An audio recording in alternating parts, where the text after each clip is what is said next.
Two lifeless bodies and two letters with instructions. Tonight we uncover a rare double death investigation that became increasingly odd the more officers learned about it. Mountain Home is the kind of town that illustrates its name. The terrain goes up and down while the population stays down. In one sense, it's a retirement community. We have a large population of retirees. It would be odd for us to have a homicide every 3 or 4 years. Lieutenant Eddie Griffin has worked at the police department here for 23 years. And last year, his squad rolled up on a case unlike anything they've ever seen.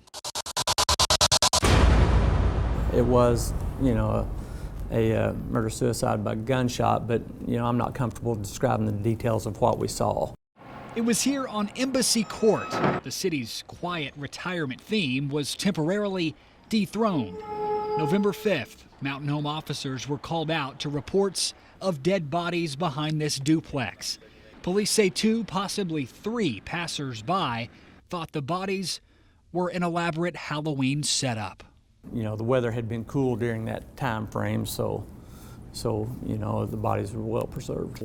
If somebody hears, well, they were found and thought to be a Halloween decoration, you automatically would think, how can that be? The bodies were later identified as 80-year-old Larry Skeen and his wife, 75-year-old Sharon Skeen. Investigators quickly learned this setup was no crime of passion, but rather a crime of preparation. There was actually a letter posted on the back door telling the police, to come inside and, telling, some of the details about where we would find things and what they wanted done. The Skeens had left directions to their wills and contact info for their attorney.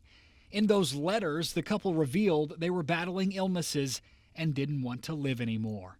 Police believe Larry shot his wife with a revolver before pulling the trigger on himself. Also in the letters, the couple mentioned a son whom they hadn't spoken to in years and expressed no interest in him being notified of their deaths. The last known contact the Skeens had with anybody was this animal hospital, where a worker later told police the couple dropped off their dog and asked what would happen to it if they never returned. With anybody, you're very saddened by it, and pertaining to something like this. A bizarre and bleak result to one couple's vow of, until death do us part. The main thing is just, if you have elderly loved ones in your life, be there. It may make all the difference. If you or someone you know is contemplating suicide, call the National Suicide Hotline at 1-800-273-TALK. You can also reach out to the Arkansas Crisis Center at 1-888-CRISIS-2. Back to you.